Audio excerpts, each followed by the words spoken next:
eu falei agora mesmo que,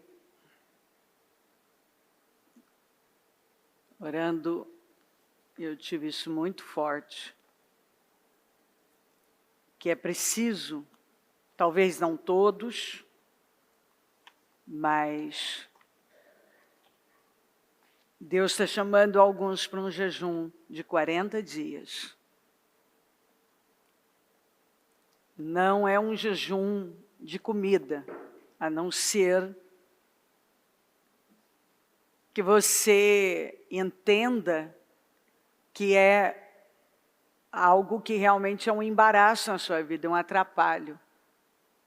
Tem um poder sobre você. Porque a Bíblia fala para nós nos livrar de todo embaraço, daquilo que vem como um tropeço na nossa vida. Está atrapalhando a nossa vida. Tira isso da vida. O que é? E o Senhor podia, eu podia ter isso aqui forte como uma semana, 21 dias, não, 40 dias. 40 dias. Faça esse jejum. Um jejum silencioso, não tem que falar para ninguém. Nós não temos que voltar a falar nisso. Isso é uma coisa que você recebe, que o Espírito toca e bate, testifica, você entende. Eu preciso disso na minha vida. Se você percebe que é de comida, faça um período de jejum. Obviamente que você não vai fazer direto, porque isso demandaria um preparo, um outro tipo de situação. Mas eu penso que o jejum que o Senhor nos pede é um jejum de palavras. Ou algumas pessoas, elas precisam jejuar palavras, elas falam negativo, elas falam precipitadamente. Outras precisam jejuar compras, elas são viciadas em compras, elas estão o tempo todo comprando,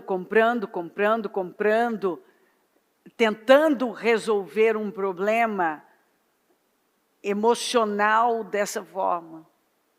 E você vai resolver isso em Deus. 40 dias, eu não vou comprar. Acabou, eu não vou mais falar precipitado, eu não vou falar negativo, eu não vou falar de forma incrédula. Eu vou fazer esse jejum, eu vou tirar isso da minha vida que me atrapalha. Celular. Eu ainda falei de um vídeo que o Mo me mandou, daquela série Lúcifer, onde a mulher estava falando que o altar são as telas. Que não há necessidade dele fazer absolutamente nada, já que se a pessoa tem uma tela e agora uma telazinha pequenininha na mão, ele pode colocar, doutriná-la como ele quiser. Então, assim, essas coisas a gente sabe. Mas a gente precisa saber que sabe. Tem muita coisa que a gente precisa saber que sabe. E parar de brincar com a nossa vida espiritual, que é a coisa mais importante da nossa vida. Não existe nada mais importante que a nossa vida espiritual. E se nós não cuidarmos dela, nós somos roubados. O diabo tem poder de arrancar o melhor, roubar o nosso chamado, o nosso destino. Nós não podemos deixar isso. Então, talvez, o jejum que você tem que fazer é das telas, televisão, celular, usar o estritamente necessário, obviamente, que a gente usa o celular, é até uma ferramenta de trabalho para muita gente, mas eu vou usar para isso. Eu não sei. Mas cada um tem que saber. Às vezes, não é de comida, mas é de alguma comida que tem total controle sobre você. Eu tenho pessoas que fizeram jejum de doce, porque eram descontroladas. Aquilo governava a vida delas. E elas viam que aquilo estava prejudicando a saúde, roubando a energia delas, e elas fizeram um jejum de doce. Cada um vai saber o que é que está sendo um problema que governa você. O que é que está governando você, que tem tido poder sobre você, que você percebe que é um atrapalho na sua vida. Sem dúvida nenhuma, as telas é um problema que tem prejudicado a maioria, principalmente as crianças. Quando eu vejo uma criancinha com um tablet na mão, com um celular na mão, dói a minha alma. Dói demais. Porque às vezes o pai, para distrair aquela criança, ele dá um celular e isso vai cobrar caro. Inclusive vários diagnósticos aí terríveis têm vindo exatamente por esse uso excessivo de telas. Enfim. Descubra o que é que o Espírito está pedindo a você. Mas Ele está. Ele está pedindo para nós. 40 dias de jejum de algo que nós sabemos que é um problema na nossa vida. Aquilo que você já percebe que você tem perdido o controle, que tem sido um roubo, que tem sido um atrapalho. E Ele está te dando uma oportunidade, porque sabe quando Ele manda fazer algo? É porque você tem graça, é um portal. E Deus nunca nos manda fazer algo se Ele não tiver a intenção de derramar algo na nossa vida. Eu acredito que muitas coisas vão acontecer, mudanças, definições, por intermédio desse jejum de 40 dias. Então, como ele falou hoje, dê início hoje. Toma essa decisão na sua vida. Eu vou jejuar isso aqui. Eu falo demais, eu não vou mais. Eu vou fazer jejum de palavras. Eu não vou mais pensar as coisas que eu... Porque toda palavra veio de um pensamento. Eu não vou mais fazer tal coisa. Eu vou parar com isso aqui na minha vida. Isso está me roubando. Isso está atrapalhando a minha vida.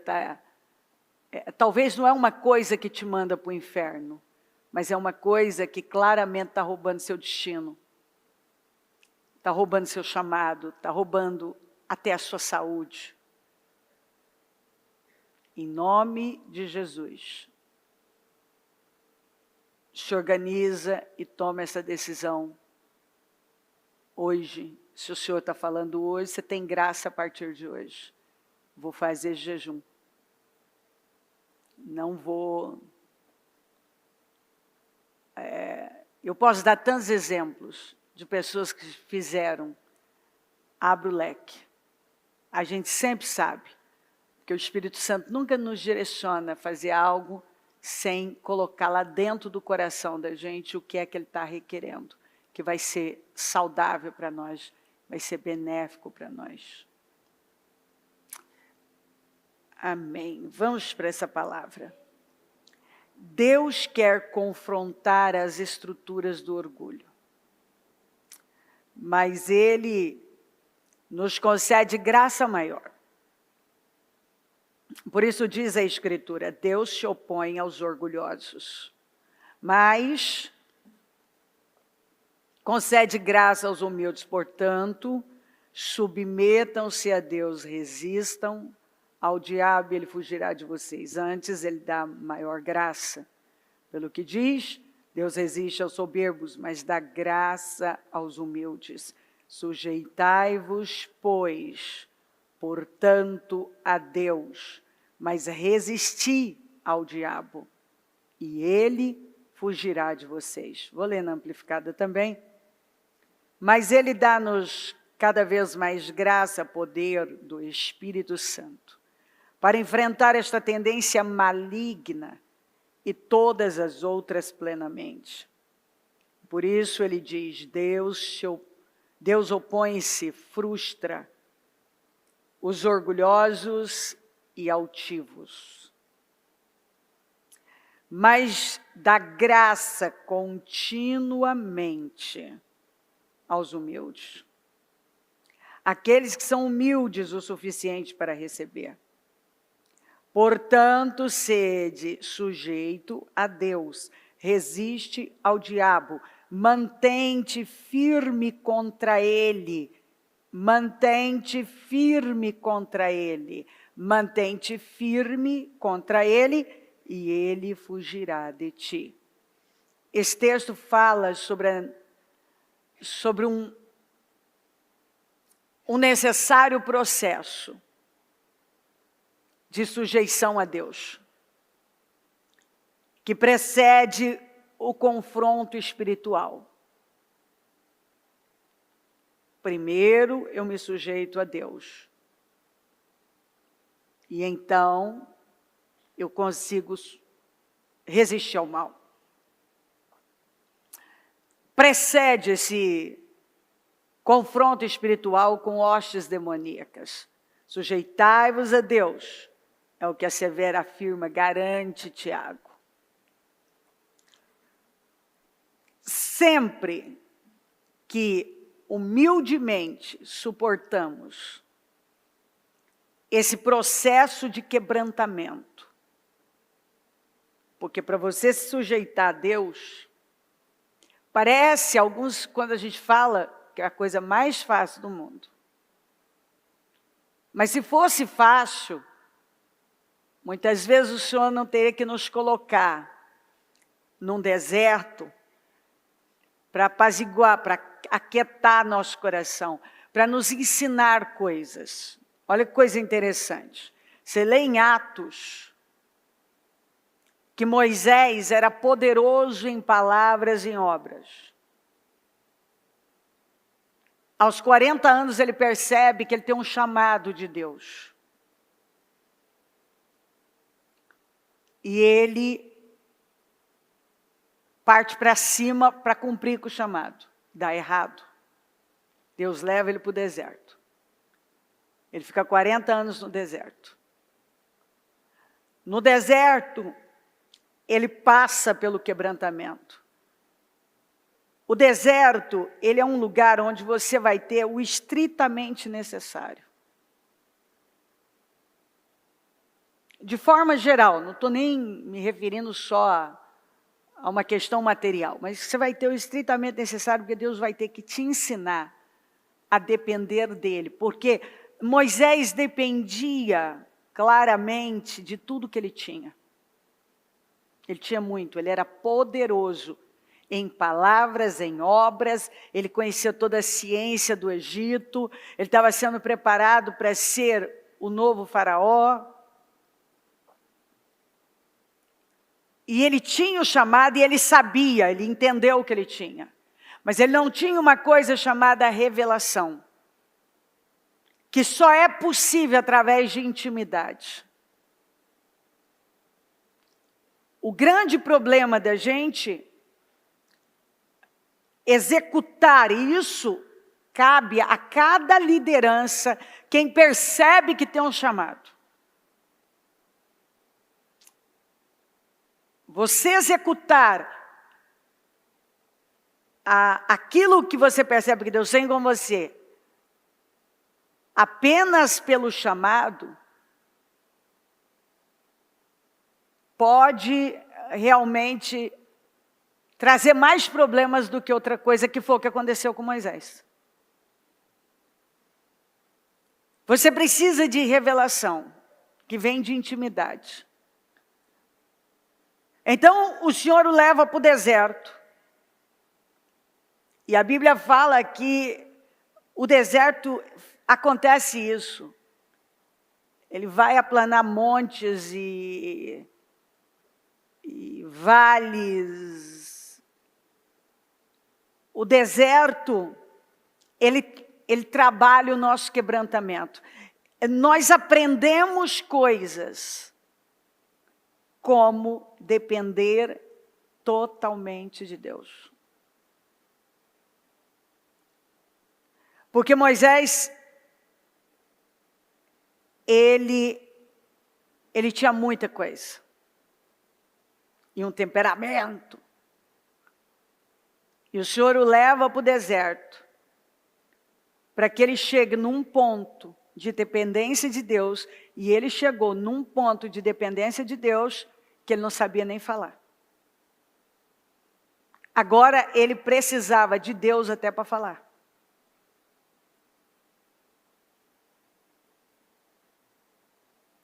Eu não sou bom em falar, o senhor sabe que eu não sei falar. Mas espera aí, a Bíblia não engana, não se engana. Ele era poderoso em palavras e obras. Está escrito, vai lá em Atos e leia você mesmo.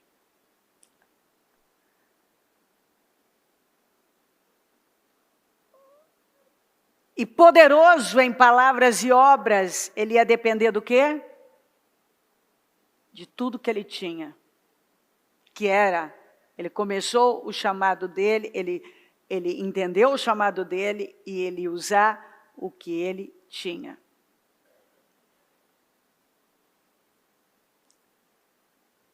Ele estava seguro no que ele tinha. Deus leva ele para o deserto e o quebranta. E agora, nem falar ele sabe. Ele teme. E agora o homem que volta é um homem totalmente dependente de Deus, mas ele teve um encontro com Deus naquela sarça. Quando ele olha, a Bíblia fala que ele decidiu, eu vou chegar mais perto. Ou na Almeida fala, ele se virou para ir ver. E ali ele teve um encontro com o Senhor. Você vai ver ele indo, não sei, umas 6 vezes ele vai ali e fala com o faraó. O Senhor diz, deixa o meu povo ir, para ir adorar no deserto. E adorar no lugar, aquele encontro que ele teve com o Senhor. Ele quer levar o povo para ir adorar naquele lugar. Para que o povo tenha intimidade com o Senhor. Observe que você não vai encontrar ele falando que vai levar direto para a terra prometida, mas vai levar o povo para adorar no deserto. Porque se o povo não constrói uma intimidade com Deus, o povo pega a terra e transforma no seu tudo, no seu ídolo. Então, primeiro, antes de tudo, eu vou levar o povo para adorar o Senhor. Para construir uma intimidade com o Senhor. Que esse é o objetivo. Quando nós somos salvos, ninguém é salvo para ser usado por Deus. É salvo para ter intimidade com Deus. Às vezes a gente fica assim, ó. Senhor me usa, Senhor me usa, Senhor me usa. E o Senhor está dizendo, espera aí. O resultado da intimidade é que eu vou poder te usar. Quando você olha quando o Senhor fez o homem, Ele não fez o homem para outra coisa senão ter um relacionamento. Construir um relacionamento. Exatamente, vai lá ler em Gênesis 3. Era construir um relacionamento. Era estar com ele na viração do dia. Então não adianta nada eu vir aqui e querer que Deus me use, sendo que isso é o resultado da intimidade que eu tenho com Ele. E a nossa tendência é pedir, me usa, me usa, me usa. Não, muda a sua oração. Eu quero te conhecer, eu quero ter intimidade com o Senhor. Porque o chamado cumprido de forma revelada e revelação de Deus você tem através da intimidade que você passa a ter com Ele. Do seu relacionamento com Ele. Então, o que Deus quer é relacionamento. Ele nos chamou para isso. A maioria de lideranças tem fracassado porque ele quer ser usado por Deus sem ter intimidade com Deus. Todo mundo, eu quero curas, eu quero libertação, quero ser um instrumento para levar cura, eu quero ser isso, eu quero aquilo, eu quero... E o Senhor está ensinando o quê? Ele está dizendo, eu quero um relacionamento com você. Eu não te salvei para te usar, te chamei para ter um relacionamento. Obviamente que Ele vai nos usar. É claro que Ele vai. Mas esse não é o foco, não deve ser o nosso foco, a nossa prioridade. Porque é óbvio que Ele vai poder usar uma pessoa com quem Ele tem intimidade, tem revelação. Essa pessoa tem revelação dEle, anda com Ele. Então Ele levou para o deserto, para que Moisés se livrasse de toda a dependência da carne. Ele agora não podia mais depender de tudo que ele um dia foi tão bom. Por quê? Porque a glória seria dele. Porque ele não ia conseguir realizar tudo que foi realizado se ele confiasse na força do braço dele. E algumas pessoas, Deus não tem podido fazer mais na vida delas, porque elas confiam na força do braço delas, na habilidade delas. E o tempo todo Deus está deixando claro, tudo que Ele faz é para o nome dEle ser glorificado. Agora o sujeito que era poderoso em palavras e obras não sabe nem falar. 40 anos depois. O cara não sabe nem falar. Agora você está pronto para eu te usar. Porque tudo que você fizer é por mim. E todo mundo vai saber que sou eu. Ele chega lá e tem que usar o irmão dele. Ele fala para o irmão fala para o faraó. Espera aí, esse cara não sabe nem falar, não tem nada. Tem um cajado da mão, não sabe nem falar. E acontece esse monte de coisa. Realmente, esse Deus aí é forte. É Deus. É quando uma pessoa olha para você e pensa, meu Deus, olha, Deus é grande mesmo, porque essa pessoa não ia conseguir ser sem Deus, não. Não ia, não. Por isso que essa tendência que muitos têm de tentar se mostrar que você é tão bom, não é o caminho. E é interessante, se você depende de Deus, você faz a coisa certa. E você é exaltado. Você vai ser exaltado sem você se mover. Você não move uma palha para aquilo acontecer, um dedo para aquilo acontecer, e você está sendo exaltado o tempo todo. O tempo todo está sendo exaltado. Por quê? Exatamente porque você não está movendo nem um dedo para aquilo. Que a hora que você começar a mover, aquilo vai parar. Não é você? Então fica a sua glória. O que você conseguir com isso aí?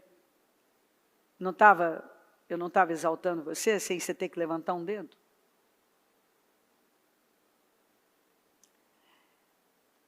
Então, sempre que humildemente nós suportamos esse processo de quebrantamento, nos submetendo a Deus e crucificando as estruturas de orgulho, nós estamos aptos para resistir vitoriosamente o diabo. Que, simplificando, significa ceder humildemente à vontade de Deus com temor. Antes eu não conseguia. Como é que eu vou resistir o diabo se eu não me sujeito a Deus? E como que eu vou me sujeitar a Deus?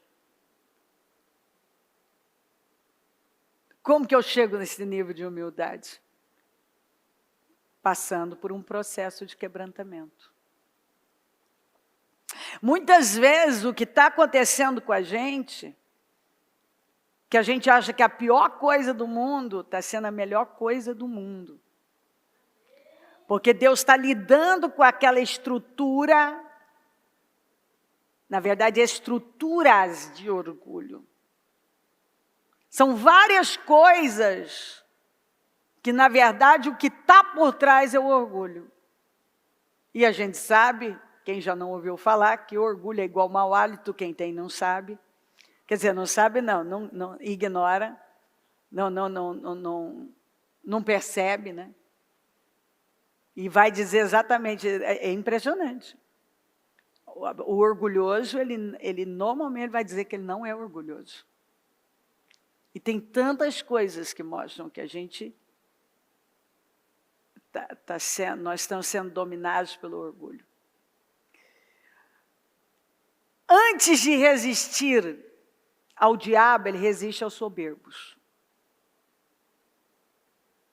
Então, às vezes a gente acha que o maior problema da nossa vida é o diabo, e o maior problema da nossa vida é o orgulho. Porque o diabo usa dele. E o orgulho nasceu no coração de Lúcifer. Então, a Bíblia está deixando claro que antes de resistir ao diabo, Deus resiste aos soberbos. O maior problema de Deus, então, não é o diabo, são os soberbos. Muitas vezes estamos lutando e guerreando contra situações malignas que nos assolam sem nenhum resultado. Repreendemos os demônios e nada acontece. Às vezes as coisas só pioram. Estamos berrando, sai demônio, sai diabo, mas não são os demônios que estão nos resistindo. É o próprio Deus. Ele está com a sua mão, como eu já disse em outras ocasiões, com a mão no nosso... Ele vem e bota a mão no peito da gente e fala, daqui você não vai passar. Ele vem e diz,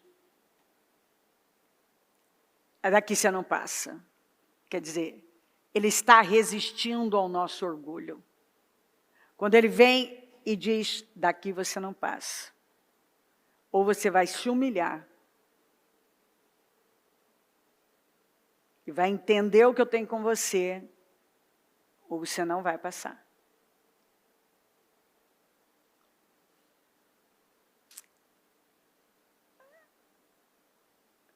Então, antes de resistir ao diabo, a Bíblia deixa claro que Deus vai resistir aos soberbos. O grande desafio de Deus é o coração endurecido do homem. Esse é o grande problema. Deus está trabalhando, mas o coração está duro, está uma pedra. E Deus certamente irá confrontar nossa soberba, nossa independência dEle, a nossa justiça própria. E todo julgamento frívolo, inútil, desnecessário, tolo, insignificante que vem do orgulho ferido. Deduções, questionamentos, e por aí vai com a lista.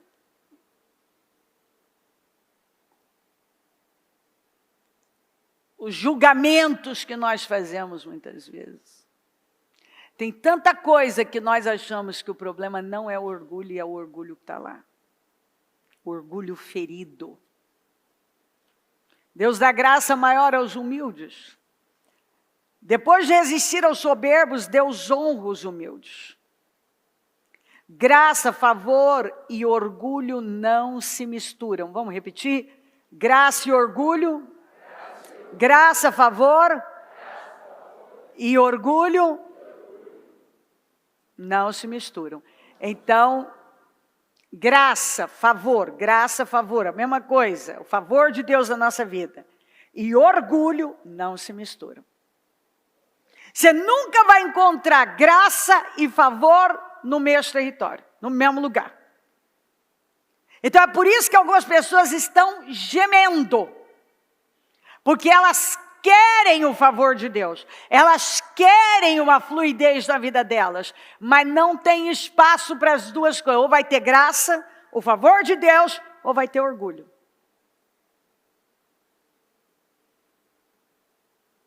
E a gente precisa levar uma palavra como essa muito a sério. Porque muitas vezes o Senhor está ali, está dizendo, olha, eu estou te favorecendo, eu estou te abençoando. Mas se você não trabalhar esse orgulho, nós vamos ter que lidar de uma outra maneira. Ou ele está dizendo para aquela pessoa que nada sai do lugar. E ela culpa tudo.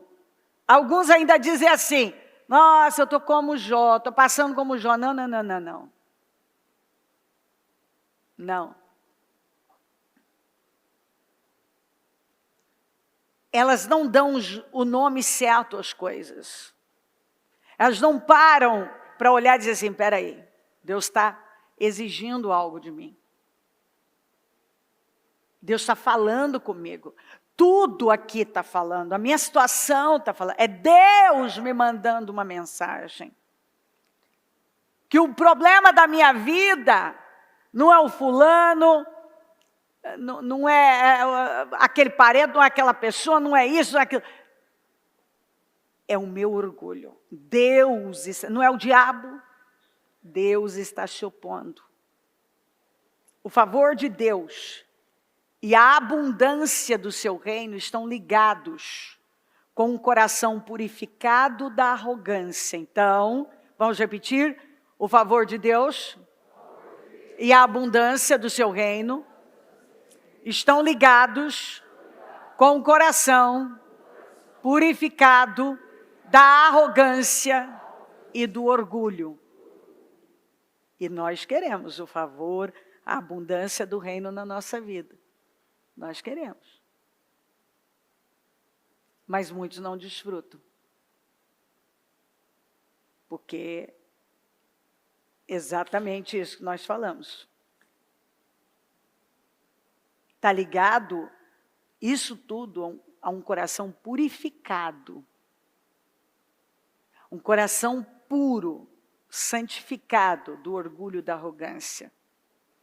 Estados crônicos de desgraça pessoal, porque tem gente que está no estado crônico. É uma desgraça, a vida é uma desgraça, e a desgraça está piorando. E nada é tão ruim que não possa piorar. Nada é tão ruim. Então, estados crônicos de desgraça pessoal e familiar são respaldados, amparados por esquemas de orgulho. O que está fundamentando essa desgraceira toda, quer dizer, o alicerce disso é o orgulho. Esses esquemas de orgulho. Porque ele é um esquema mesmo.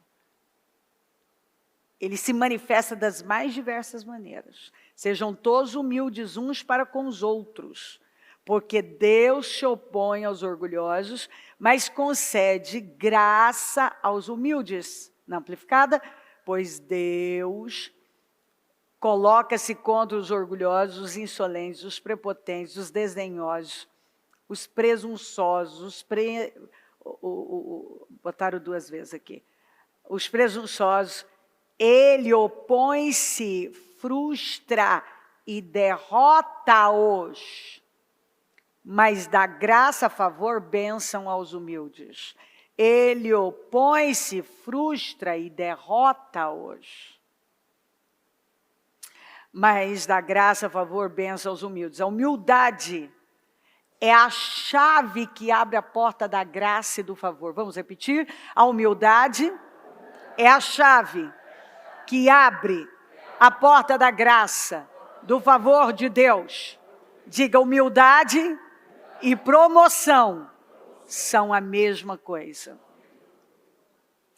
Tudo que peca contra a humildade nos conduz a uma vida estéril e desfavorável. Vamos repetir? Tudo que peca contra a humildade nos conduz a uma vida estéril e desfavorável. O poder do pecado se dosa no orgulho ferido.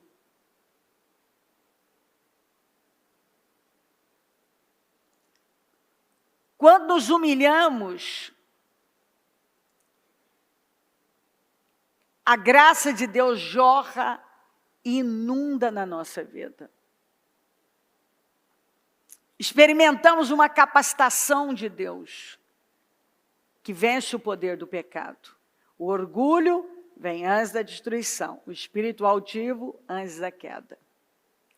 Melhor é ter espírito humilde entre os oprimidos do que partilhar despojos com os orgulhosos. Então é melhor você estar com... Aqueles ali são os oprimidos, eu prefiro ficar com eles do que com o orgulhoso, partilhar despojos com orgulhosos. A humildade é o grande segredo da santidade. Vamos repetir para a gente não esquecer também. A humildade é o grande segredo da santidade. A recompensa da humildade e do temor do Senhor são a riqueza, a honra e a glória. Olha essa escritura. Pode abrir na sua Bíblia e grava isso aí, para você não esquecer e estar sempre indo lá, ó. A recompensa da humildade. Você é recompensado por ter um espírito humilde. E humildade não é subserviência. O humilde não perde ousadia, não perde... Ele não é subserviente, ele não baixa a cabeça, muito pelo contrário. Porque só uma pessoa que sabe quem é capaz de arrancar a capa, botar a toalha e lavar os pés de uma pessoa. Só uma pessoa que sabe quem é capaz de servir e não se sentir diminuído. É humilde. Humilde é aquele que tem identidade, é aquele que ouve a Deus, é aquele que tem um relacionamento com Deus. Você vê que Moisés, tendo essa vida toda no Egito, você não encontra uma passagem dele falando de voltar. O povo que era escravo falou de voltar o tempo todo até tombar no deserto.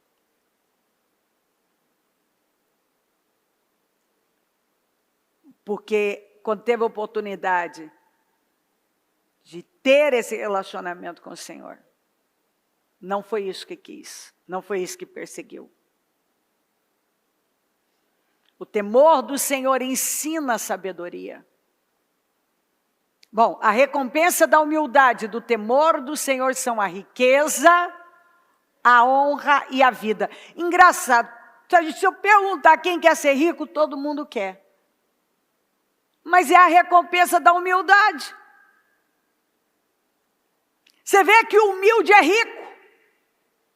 O humilde tende a ir para lugares altíssimos, né? Ser honrado. Tem vida longa.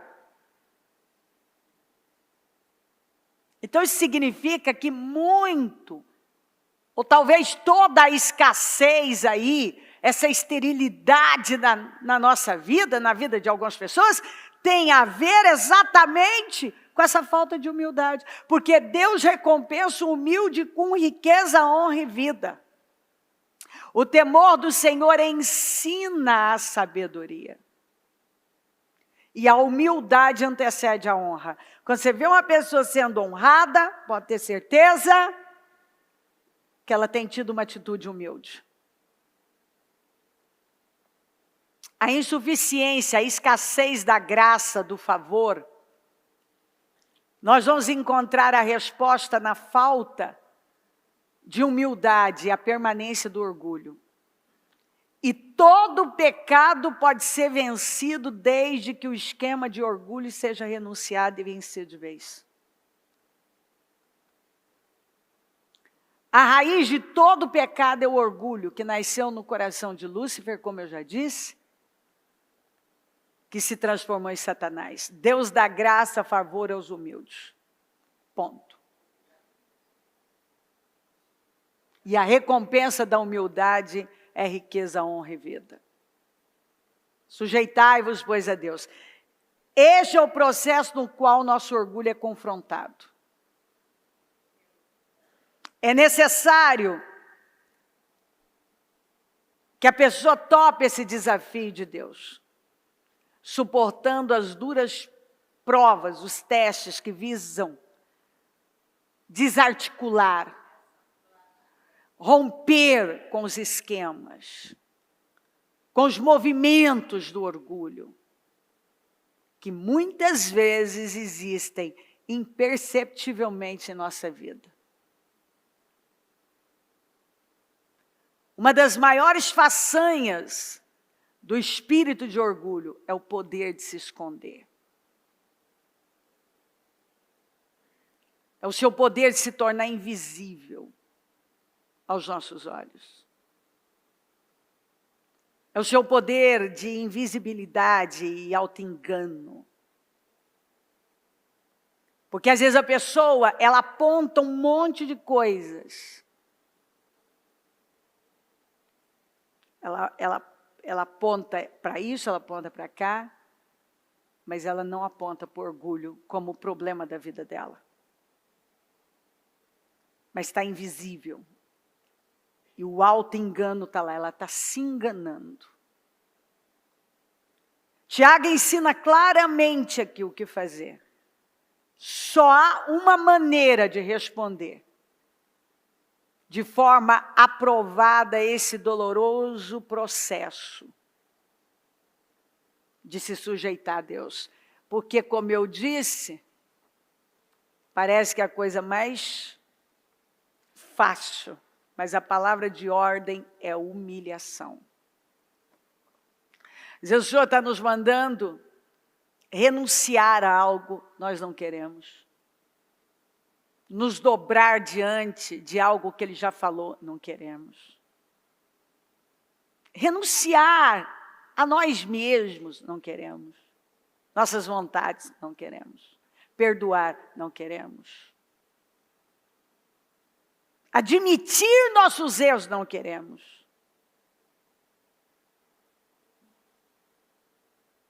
E a palavra de ordem é humilhação. Enfrentar com humildade os testes, as provas. Entender o que Deus está tratando. O que Deus está tratando em mim. Porque não está normal isso aqui. E sujeitar-se a Ele, humildemente. Se humilhando diante dEle, da vontade dEle. Queridos, ego é ego e precisa morrer. Deus não lida apenas com os nossos pontos fracos, negativos. Mas ele lida também com o nosso lado positivo, porque o orgulho se aninha no ego.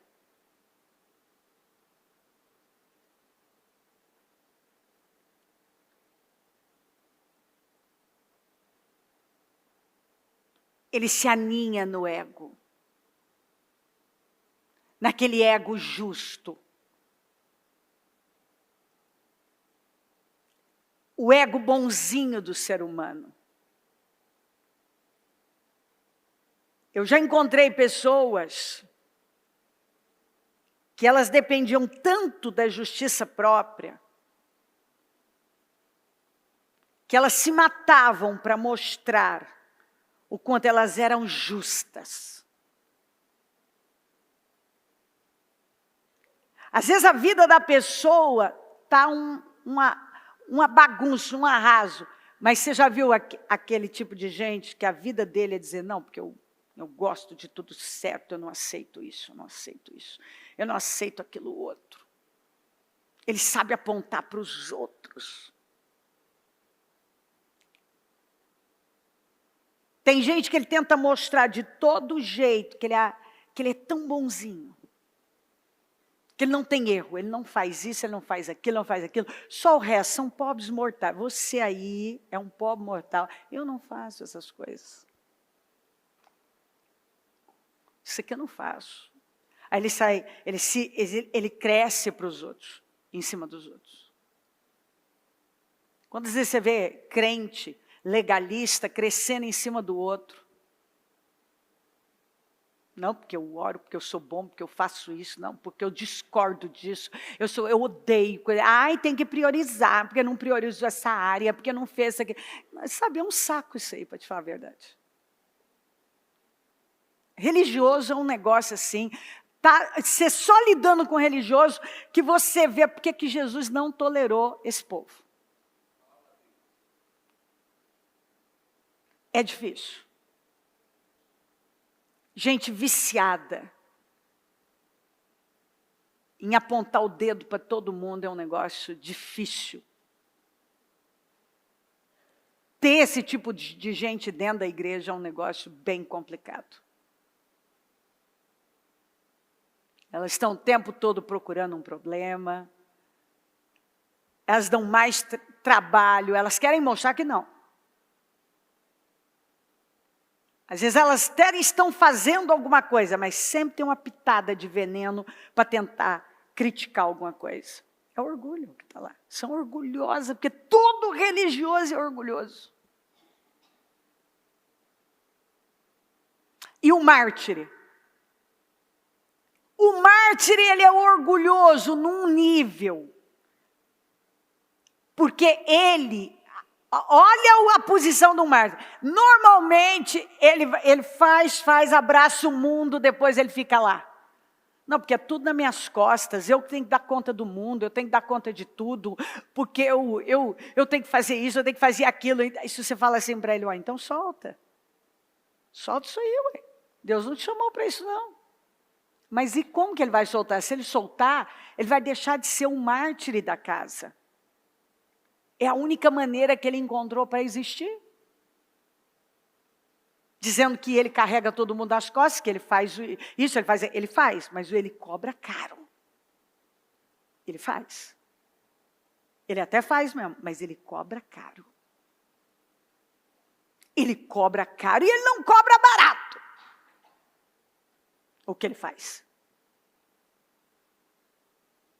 Porque ele vai apontar o dedo e dizer, olha o que eu faço por você, olha o tanto que eu fiz por você, olha o que eu faço aqui. Ele faz, ele pode até fazer, mas ele vai cobrar caro. Porque ele vai jogar na cara, e muitas vezes, a hora que ele tiver a oportunidade, ele vai esbravejar e jogar aquilo que ele fez, e cobrar que ninguém apoia, ninguém ajuda. Ele está ali, ele aprendeu, tem o vitimismo ali, né? O mártir, ele é a vítima, né? de todo mundo ali. E ele não quer viver de outra maneira, então ele não quer mudar. Então ele não dá o nome certo às coisas. Então eu estou sentindo isso por sua causa, eu estou passando por isso por sua causa, eu estou acima do peso por sua causa.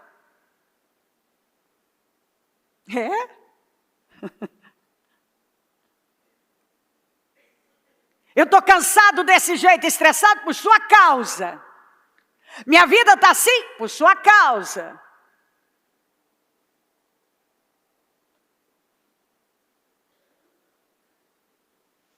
Porque tem que encontrar um culpado. É o que o outro está fazendo, ele sentir que está causando isso nele. Mas e o que ele causa no outro?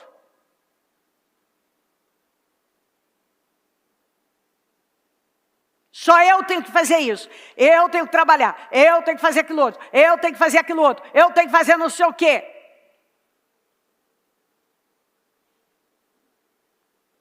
Então, é a maneira dele justificar. Eu não posso fazer. E você vai ter alguma coisa para ele colocar na frente. Não importa o quê. Ele vai ter alguma coisa. Depende da época. Se ele não tem filho, ele arruma um negócio. Se ele tem um filho, agora ele põe o filho. Não, porque eu tenho que fazer isso por causa da criança, por causa daquilo outro, por causa daquilo. Sempre vai ter um escudozinho ali. Ele vai botar um escudo.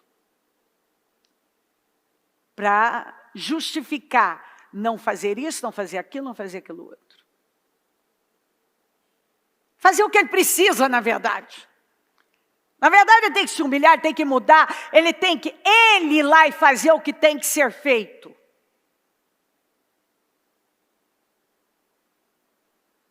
Ele tem que parar e fazer o que tem que ser feito.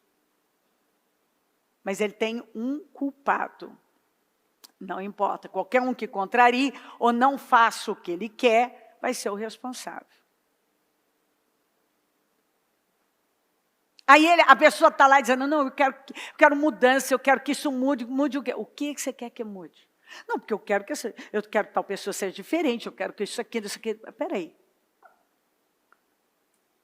Quer dizer que você vai viver a sua vida assim? Quando o fulano mudar, quando o meu marido mudar, quando a minha mulher mudar, quando tal pessoa mudar, quando esse problema for resolvido, então meus problemas acabam também, a minha vida melhora. A vida é feita de desafios, eu sempre vou ter um novo desafio. Eu sempre vou ter um novo desafio. Então, se a minha motivação para eu fazer alguma coisa sempre está no outro, no que o outro pode fazer, no que o outro vai entregar para mim, então eu sou uma dependente emocional de pessoas.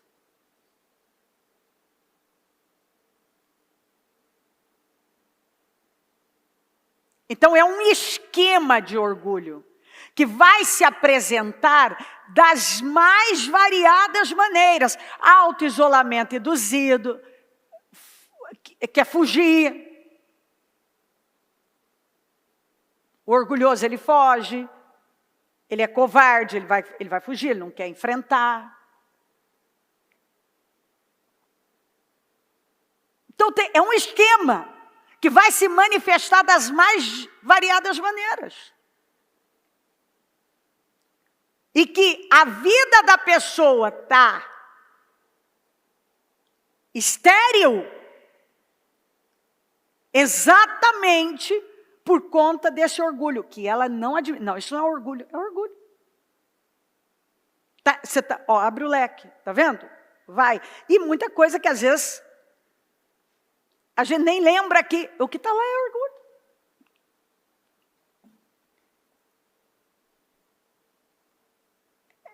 Olha, isso dá assunto, hein? Que eu não consigo nunca, nem se eu pregasse até amanhã.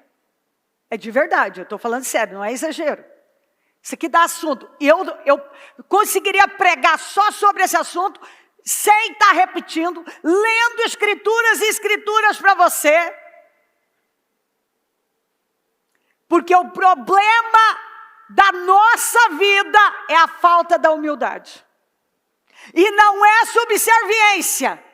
Nós estamos falando que humilde a pessoa, eu sou humildezinho. Isso não é humildade, isso é subserviência. Humildade não tem nada a ver com o que você tem, não sei. É uma atitude no coração. É uma atitude do coração. Você ouve a Deus. Então você, o quê? Se submete, você se sujeita a Deus. Tudo que a palavra de Deus está falando, você se sujeita.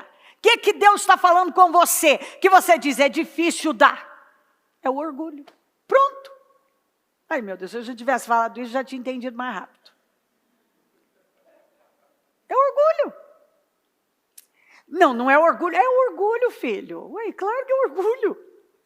O que te leva a não se submeter a Deus? Não sou eu que estou falando. É Pedro, é Tiago, é a Bíblia inteira. O que te impede de se submeter a Deus? Não é teu marido, não é tua mulher, não é teu filho, não são teus pais, não é seu financeiro. É o orgulho.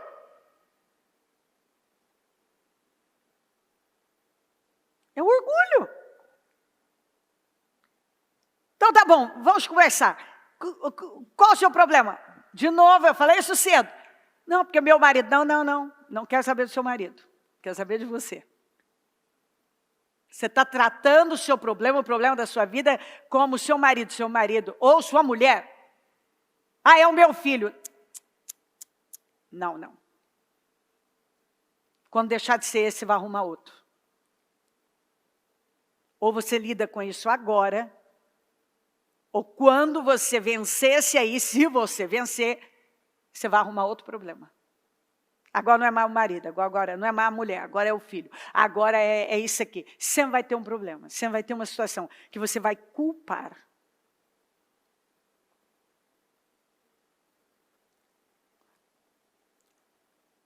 Ah, eu não estou com força, eu não tenho vontade de orar, eu não tenho... Oi, corre a Deus, ué. O que vai perder com isso? Filho, se você chegar para mim e disser assim, então eu não tenho força para orar, sabe, perdi a fé, perdi isso, aquilo. Ai, você está aí? Tá bom, e o que você vai fazer com isso? Você vai desistir? Você vai parar com tudo? Tá bom, vou orar por você, vou te ajudar nisso aqui, mas amigo, casse Deus, deixa eu te dizer, com certeza, você tem fome por alguma coisa. Porque a fome nunca acaba, ela só muda. Então nós precisamos mudar isso. Nós vamos parar agora. E ir para cá. E para onde Deus está me direcionando. Resista ao diabo e ele fugirá de você. Mas você só consegue resistir ao diabo se você se sujeitar a Deus. Não existe outra maneira. Por que que alguns não estão vencendo, prevalecendo sobre o mal? Porque não sujeita a Deus. O segredo está aqui. O segredo da humildade é sujeitar a Deus. Você prova a humildade se sujeitando a Deus. Você vence o diabo e prevalece se sujeitando a Deus. Não tem outro meio.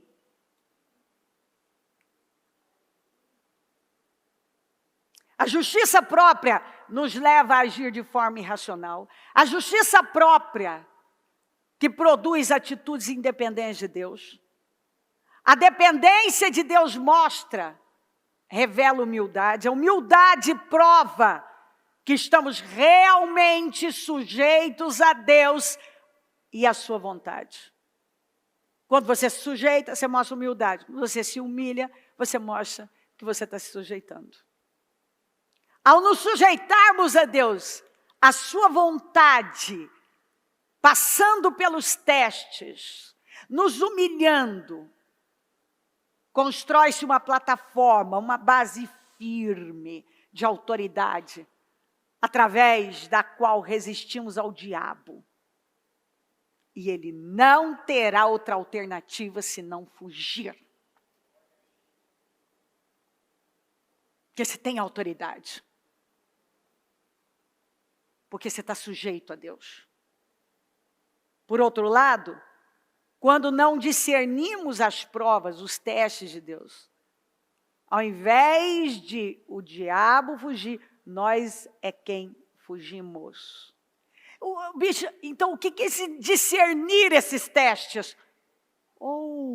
Eu comecei. O Senhor levou Moisés para depender dele.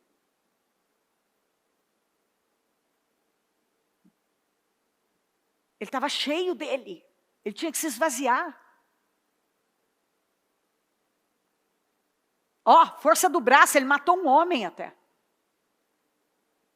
Para ver que ele estava disposto a tudo.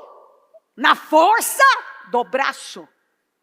Algumas pessoas, na força do braço, elas matam uma pessoa. Elas até ameaçam pessoas. Na força do braço, no espírito, Satanás está cirandando com a vida delas. Você não vê que tem gente que ameaça os outros? Qualquer coisa fala que vai fazer isso, vai fazer aquilo. Mas na prática, na vida, no cotidiano, é derrota e mais derrota e mais derrota. Porque na força do braço, ele vai. E quando você não tiver mais força? E quando você não tiver mais como se mover? O Moisés foi, até ele não ter como se mover mais. Não tinha. Então Deus vai trabalhando esses esquemas de orgulho, essas áreas de orgulho na nossa vida, porque Ele sabe que isso é a nossa derrota. E como que Ele vai fazer? Ele vai nos testar. Ele vai nos testar. Então, Ele está testando. A pergunta é, quando eu estou passando por algo, o que Deus está me ensinando? O que Ele está requerendo de mim com isso aqui? Não adianta eu ficar aqui, minha luta, meu problema, porque olha isso aqui, não. O que Ele está me ensinando? O que Ele está te ensinando com isso? Qual a área que Deus está lidando com você?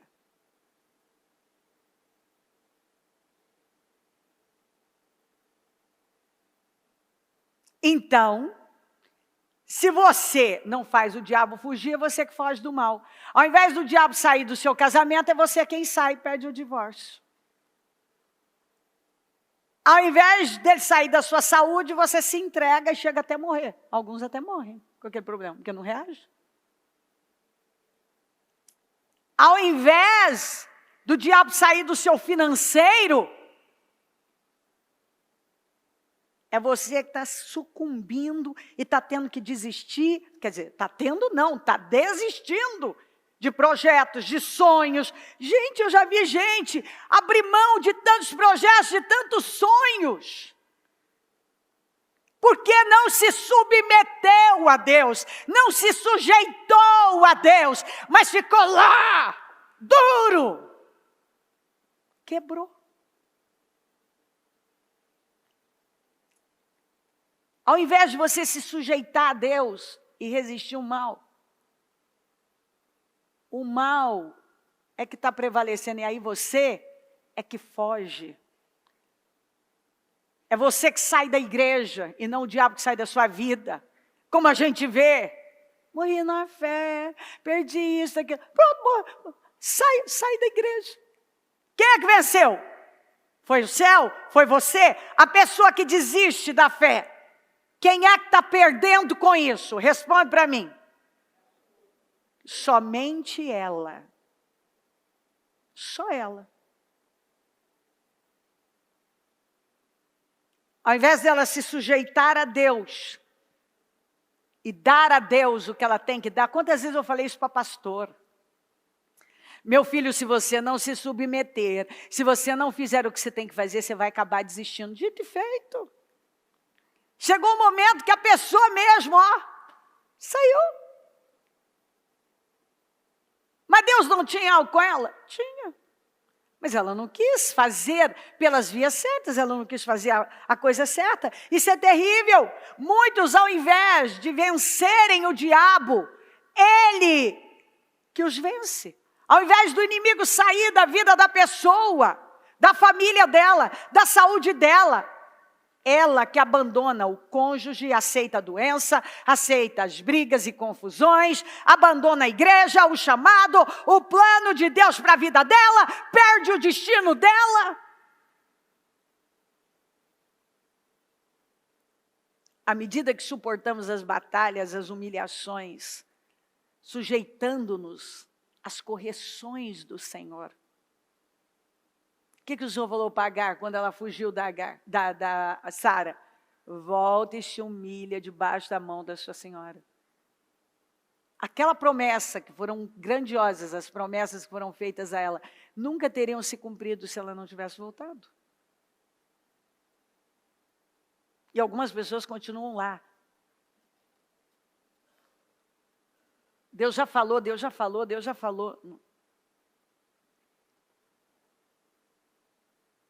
À medida que suportamos as batalhas, as humilhações, sujeitando-nos à correção do Senhor, o diabo não tem mais onde se apoiar e se esconder. Fica claro que é ele, e é desarmado e derrotado. Fortalezas mentais e maldições familiares são desmoronadas. Sofremos uma poderosa e genuína libertação. Porque nós fizemos o que nós tínhamos que fazer. Aquelas fortalezas, aquele engano. Por trás da possessão de demônios, na filha da mulher cananeia, estava um esquema profundo e bem escondido de orgulho, que eu tenho um culto inteirinho que eu fiz sobre isso. Porque o orgulho se aloja. A raiz dos nossos maiores problemas e conflitos é uma coisa só: orgulho. O orgulho humano é um depósito de feridas, pelas quais demônios se tornam o senhor de muitas situações e desgraças.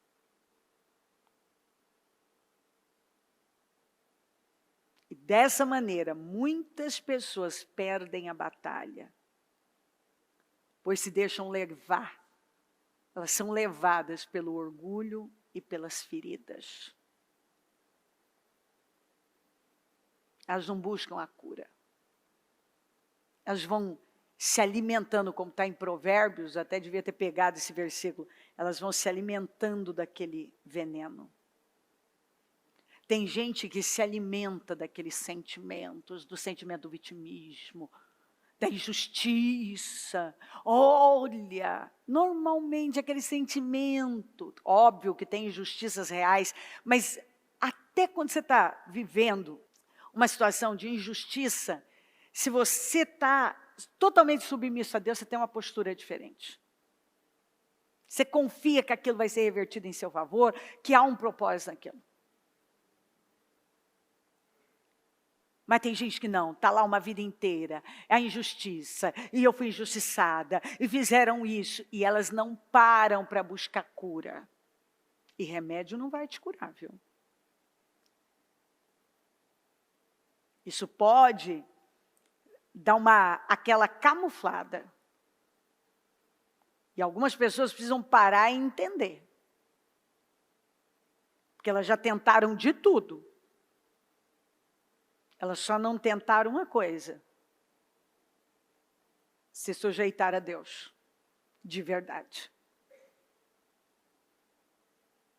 E resistir ao mal. O Senhor Jesus teve que levar essa mulher a um nível grande, a mulher cananeia, de humilhação e confrontar o orgulho dela. Ele teve um discernimento incrível de que o problema daquela mulher era o orgulho. E ele confrontou o orgulho dela para que, ao se humilhar, sujeitando-se a ele, fosse livre e o mal foi derrotado. A maioria não suportaria o que a mulher cananeia suportou. E por isso que ela teve vitória. A maioria desistiria e fracassaria. Muitos nunca se sujeitam a Deus e resistem ao mal. Fazem o contrário. Então, dão lugar ao diabo e resistindo a Deus. O Senhor Jesus, como eu disse, mostrou um discernimento em relação ao problema da mulher cananeia, que você pode ler depois em Mateus 15, do 21 ao 28, e você vai encontrar toda essa história. Ele conseguiu provocar na vida dessa mulher uma atitude que produziu por si mesma, a libertação que ela buscava pela filha. Foi incrível. Incrível. Só que a verdade é que nós queremos que Jesus expulse o mal da nossa vida. É mais fácil, expulsa esse demônio e pronto. Mas Ele não quer curar a nossa vida superficialmente. Ele quer nos transformar completamente.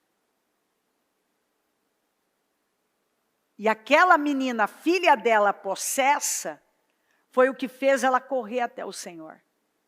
E aí Ele trabalhou todo aquele orgulho, ignorando. Nós vamos ver todo um processo aqui. Ele ignorou, ele rejeitou momentaneamente, ele aparentemente usou de discriminação, ele arriscou tudo para trabalhar aquilo. Isso aqui me encanta em Jesus também, sabe? Que coragem. A mulher vem gritando, ele ignora, silêncio, ignora. A mulher se curva e se prostra e adora.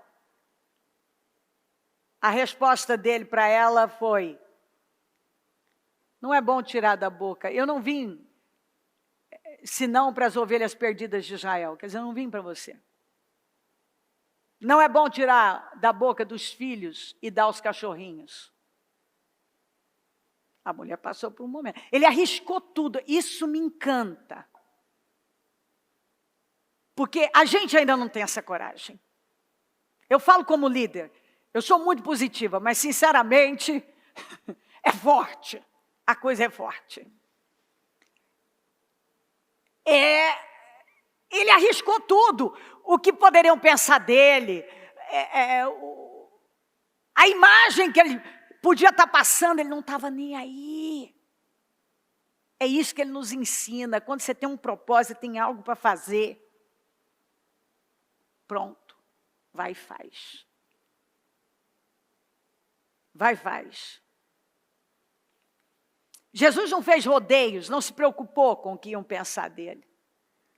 Ele simplesmente lidou com a área que causava o problema, que a fazia sofrer, usou do silêncio, do despreparo, da aparente discriminação, da ofensa, chamando ela de cachorrinho. E no final é a exaltação, porque ela responde para ele: mas até os cachorrinhos comem das migalhas que caem da mesa dos seus donos, Senhor. A mulher também, vou te contar, hein? Ela queria mesmo essa vitória. Ela se sujeitou, ela se rasgou no meio. Sabe quando você rasga seu coração e assim você se joga? Essa mulher se jogou. E no final ele exalta a fé dela, tanto que as duas pessoas que ele exaltou a fé foi o centurião de Cafarnaum e a mulher cananeia. Problemas crônicos, maldições hereditárias,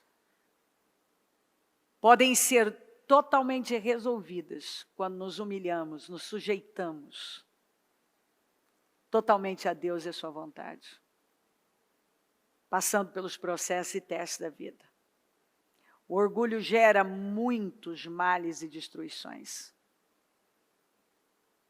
Orgulho e competição andam juntos. Onde você enxergar competição, você pode saber que tem orgulho. Orgulho e competição andam juntos. E por isso que nós vemos tanta divisão.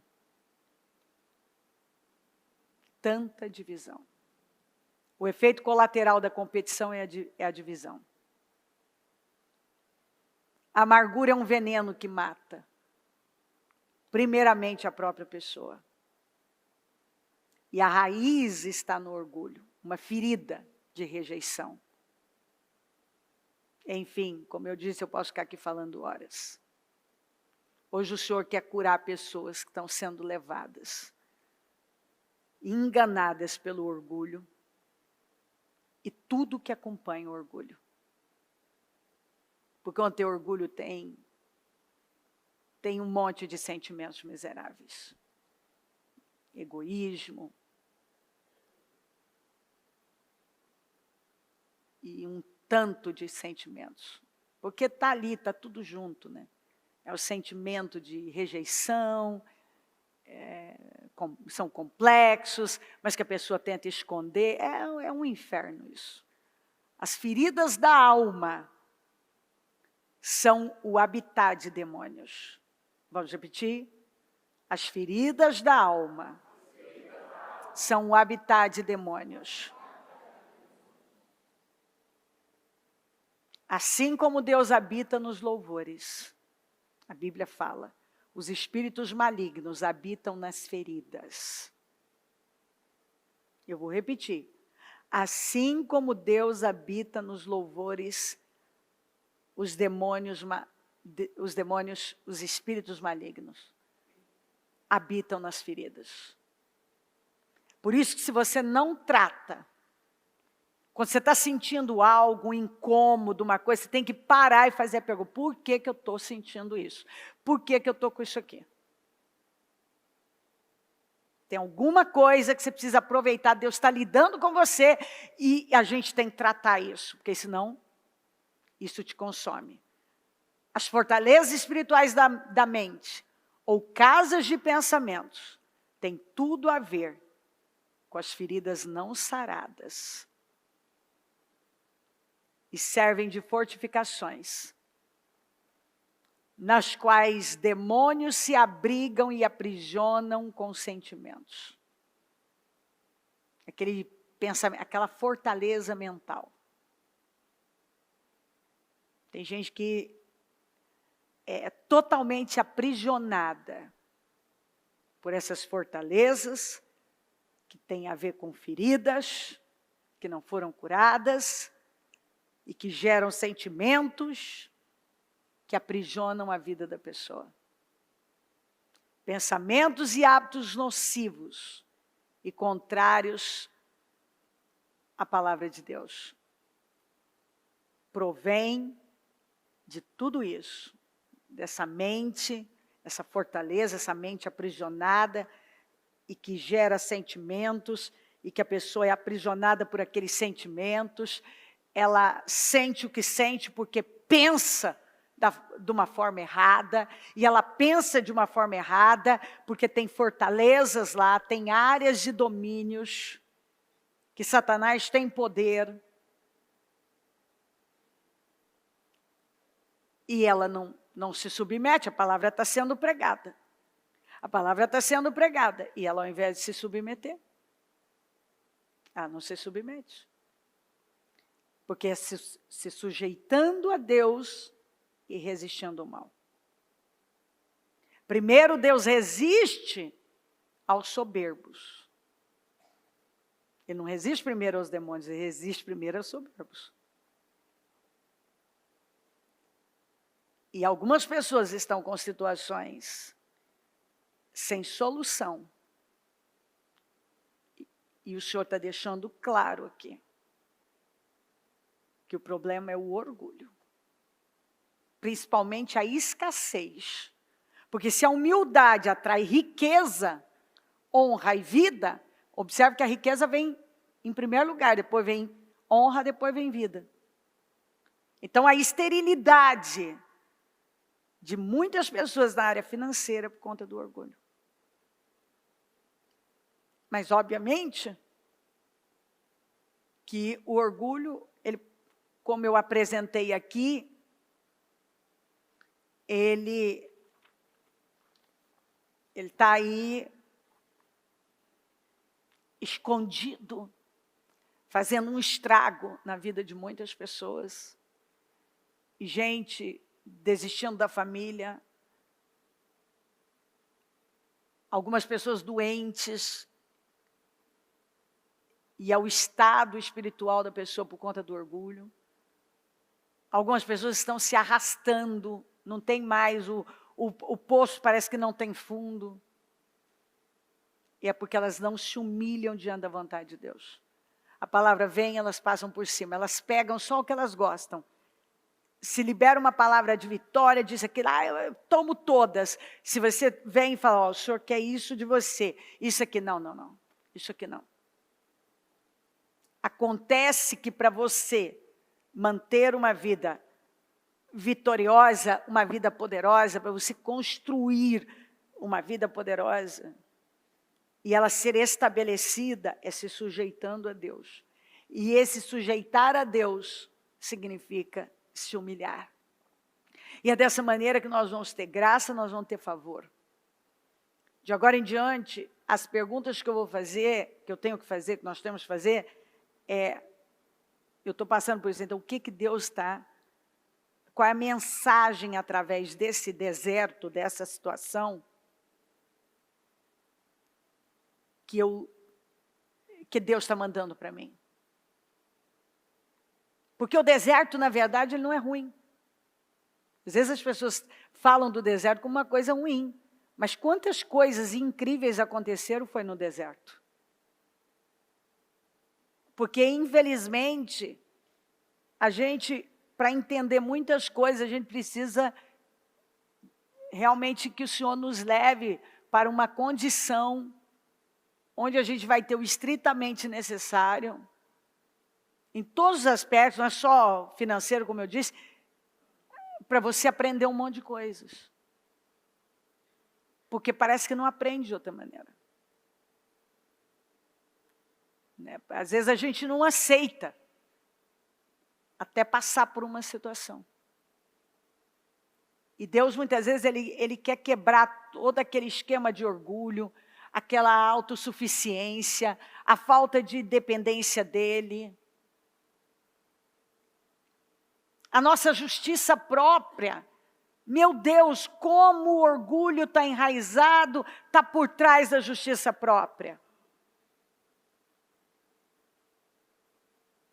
Às vezes eu vou me gabar, eu posso me gabar que eu sou tão boa, que eu não preciso nem de Deus, de tão boa que eu sou, tenho caráter, tenho isso, tenho aquilo, mas isso não veio de Deus? Será que por melhor que eu fosse na minha vida,